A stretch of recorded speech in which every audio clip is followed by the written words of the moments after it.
À 14h30, lors de votre rendez-vous derrière l'image, on décrypte l'info comme chaque jour à partir d'une photo qui fait sens. C'est une photo qui nous vient du terrain aujourd'hui. Bonjour Cyril Payen. Bonjour Elisabeth. Vous étiez il y a quelques jours encore au Liban. Vous avez couvert pour nous cette nouvelle phase de la guerre. Et vous nous ramenez donc ce cliché, on va le voir ici à l'écran. Que voit-on et que nous dit-il surtout ? Alors ce cliché qui est très, hélas, béroutin, c'est les tirs dans cette capitale libanaise depuis des décennies font partie du décor, cette brutalité. Alors il décrit d'abord cette brutalité, mais il ne dit pas exactement ce qu'on pourrait croire. Non, il ne s'agit pas de bombardements ou de tirs israéliens sur Beyrouth, sur la partie sud de Beyrouth. C'est plutôt le contraire. Ce sont des tirs de célébration des membres du Hezbollah. Donc ce sont des tirs qui émanent de la banlieue sud, d'Arié, et qui tirent vers le quartier chrétien où nous étions. C'est nous qui avons pris cette photo.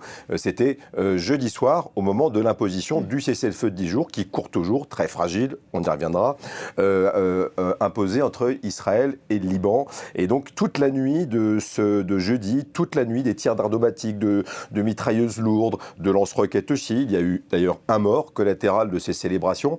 Et donc cette photo est dans un sens assez intéressant parce qu'elle en dit assez long sur les narratifs, sur pourquoi le Hezbollah affronte Israël, comment ce cessez-le-feu a été imposé, et puis comment il est interprété. Puisqu'à partir de cette soirée de célébration, on connaît évidemment la réalité maintenant, c'est largement documenté, notamment sur notre antenne, la réalité sur le terrain des forces du Hezbollah, très écrasées, acculées par cette surpuissance militaire israélienne. Du côté du Hezbollah, c'était ainsi, nous avons gagné. C'est nous qui avons fait plier Israël pour imposer ce cessez-le-feu de 10 jours. Donc il y a eu cette célébration qu'on n'attendait pas en fait toute la nuit, et puis qui a aussi provoqué cet exode de dizaines de milliers, voire même de centaines de milliers, parce que toutes les autoroutes qui mènent vers le sud depuis Beyrouth étaient complètement congestionnées. Nous étions avec eux le vendredi matin, mais c'est aussi ça le message qui provoqué le départ de ces déplacés internes. Nous avons gagné, donc rentrez chez vous. L'histoire, évidemment, n'est pas aussi simple sur place. Et ces gens qui sont rentrés sur leur territoire dans le sud Liban l'ont bien vite vu, puisque beaucoup sont rentrés le même jour. Alors, on rappelle le chiffre, peut-être plus d'1 200 000 déplacés ces 50 derniers jours. Des Libanais tentaient de rentrer chez eux dans le sud. Certains ont fait ce choix, mais aujourd'hui encore, on le redit, l'armée israélienne met en garde, ne retournez pas tout de suite dans vos maisons, dans vos villages. Oui, effectivement. Puis d'ailleurs, le gouvernement libanais aussi avait dit attendons. Nous savons que les cessez-le-feu n'ont pas forcément le sens qu'ils ont dans d'autres régions de la planète. Oui, une énorme fragilité, une précarité de ce cessez-le-feu, puisque dès vendredi matin, il y avait eu des échauffourées, des bombardements. Au moment où on parle, des bombardements assumés de la part d'Israël dans une partie du sud Liban qui représente presque 6%. Maintenant, on le quantifie, 6% du Liban qui est de fait occupé par Israël. Je voudrais juste faire un retour. Puisque je suis rentré hier soir du Liban, mais j'étais déjà moi-même avec les équipes lors de la dernière grande offensive israélienne, c'était à l'automne 2024. Et là, ça s'était arrêté, après d'énormes bombardements déjà à ce moment-là, c'était arrêté par un cessez-le-feu.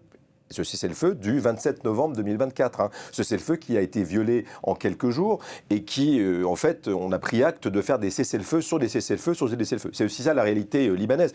Pour avoir parlé à des membres de la FINUL, donc la force d'interposition, dont on parle aussi beaucoup depuis quelques jours avec le décès d'un sergent-chef français en reconnaissance, c'est qu'il y a eu 15 400 violations répertoriés par l'armée israélienne du sud Liban à partir entre le 27 novembre 2024 et ces dernières semaines. Donc c'est 15 mois de violation. Donc pour répondre à votre question, Elisabeth, évidemment tout cela, ça ressemble un tout petit peu à des cessez-le-feu de papier, et ça en vaut évidemment pour la milice du Hezbollah qui fait le coup de force contre l'armée israélienne, qui a peut-être aussi eu un certain avantage stratégique et opérationnel à avoir gagné 10 jours. Ça, ils ne le reconnaîtront jamais, mais on sait bien qu'il y a eu des pertes énormes parmi les unités du Hezbollah, et de pouvoir se reposer un peu, pourquoi pas, mais il y a eu une offensive terrestre, quelques échauffourées, un peu plus que les échauffourées revendiquées par le Hezbollah ce matin même contre l'armée israélienne. Donc tout cela va faire évidemment long feu.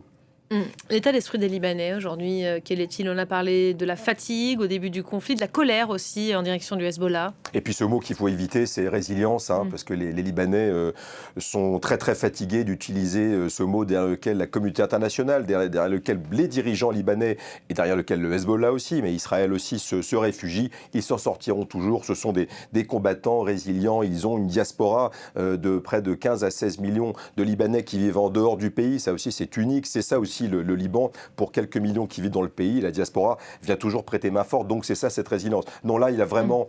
ça fait de nombreuses années que je vais au Liban. On sentait qu'il y avait toujours eu ce pas de côté, cette capacité à se remettre. Là, il y a, vous l'avez dit, c'est le mot, une énorme fatigue. On me dit, on n'a même plus le temps, quelle que soit sa communauté, on n'a même plus le temps de réfléchir, de poser un peu pour savoir comment on va s'en sortir. Ce n'est pas la guerre de trop, parce qu'il n'y a jamais de guerre de trop, mais ça fait des décennies d'occupation syrienne, israélienne, de guerre civile. L'explosion du port qui avait un énorme traumatisme, le port de Beyrouth en août 2021, une énorme commotion. Et puis là, il y a 10 jours, il y a eu encore ces énormes frappes israéliennes qui ont surpris tout le monde sur Beyrouth. On a revécu ça.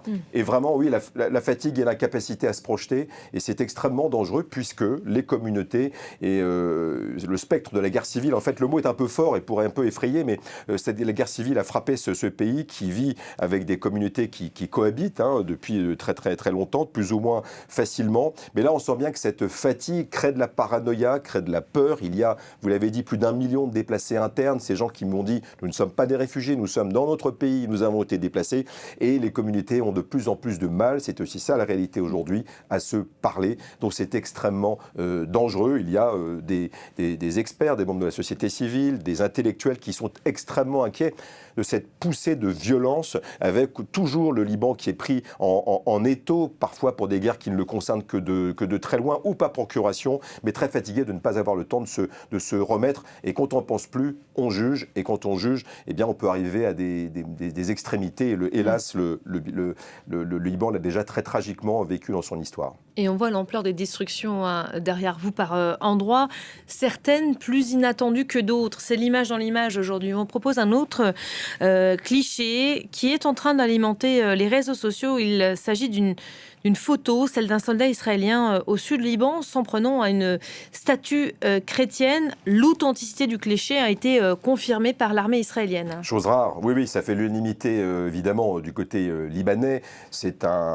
C'est évidemment une profanation avec le sens est très clair, surtout en Occident, on comprend tout de suite. C'est dans la casa de Bint Jbel, donc c'est là où il y a des affrontements extrêmement importants entre des unités du Hezbollah et l'armée israélienne. Pour l'instant, les enquêtes ne permettent pas de dater effectivement quand provient cette profanation. L'armée israélienne sur place il y a depuis plusieurs semaines, depuis 6 semaines, donc c'est difficile. Mais effectivement, même le Premier ministre israélien Benjamin Netanyahou s'est fendu d'un commentaire pour condamner. C'est unanime, l'armée israélienne a dit qu'elle allait enquêter, mais cela aussi renvoie à la réalité des Libanais du Sud-Liban, mais pas que, mais déjà en 2024, cette offensive dont je vous parlais, Elisabeth, il y a eu des profanations dans certains endroits du Sud-Liban. Cela fait partie, certainement, de cette volonté va-t-en-guerre qui déploie parfois des réservistes en plus, des soldats peut-être, ou des soldats un peu moins expérimentés, vers ce genre d'actes, effectivement. La seule différence, c'est que l'information est sortie cette fois-ci et est confirmée.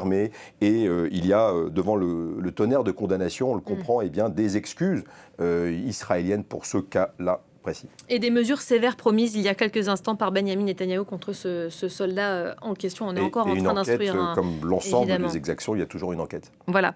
Est-ce qu'il n'y a pas ce sentiment aussi d'être pris en étau au milieu d'un affrontement qui dépasse de très loin les frontières du Liban aujourd'hui ? Très clairement, le cessez-le-feu qui est imposé au forceps, dont on connaît la fragilité entre le gouvernement libanais et Israël, sous énorme pression, voire un diktat diplomatique américain. On sait bien que ça coince du côté libanais, puisque en fait, ce sont des équations qui sont toujours perdantes, puisque on demande un cessez-le-feu qui a été acquis, mais il ne durera pas forcément. C'est le désarmement du Hezbollah qui est un des prérequis d'Israël, mais aussi évidemment de la communauté internationale. Comment aujourd'hui une telle implication sociale, militaire, politique du Hezbollah dans la société libanaise permettra de faire retour en arrière et donc de le désarmer? C'est une affaire qui pourrait prendre des années, et c'est là où aussi où c'est une sorte d'impasse pour le Liban, qui essaie quand même, par la voie d'un gouvernement qui appuie un peu plus sur ses positions, qui essaie de défendre un peu plus la communauté. J'en veux pour preuve que le Premier ministre libanais fait une tournée européenne. Il sera demain reçu à l'Élysée. On voit qu'il y a des pressions qui vont dépasser les protagonistes habituels qui décident pour le Liban. J'en veux pour preuve l'Iran, les États-Unis, Israël. Là, il y a une tentative de reprise en main et c'est vrai que l'impulsion française est très importante puisque le président Macron a, on le sait, passé beaucoup de temps à convaincre l'administration américaine, des coups de fil à Donald Trump, ni plus ni moins, de tenter de faire peser un peu plus les partenaires et de remettre au centre le Liban. C'est un peu ce qu'on vit aujourd'hui. Mais alors, ce qui n'est pas du tout ce qu'on vit, je peux vous dire, nous y étions vendredi, samedi, la réalité dans le sud du Liban, où il y a cette précarité, cette fragilité de vie, puis surtout un taux de destruction dont on n'imagine pas, avec toute forme de cessez-le-feu ou d'appui de la communauté internationale, comment on va irréversibiliser ce qui a été fait. Nabatie, qui est la plus grosse ville du sud du Liban, est vide de ses habitants, et il y avait 70 à 80% de destruction. Comment refait-on ça en un claquement de doigts? Certains villages entiers rayés de la carte. 55. On l'a témoigné avec des clichés pris du ciel par les satellites. Est-ce que la communauté internationale, au vu de tout ça, en fait assez? Non.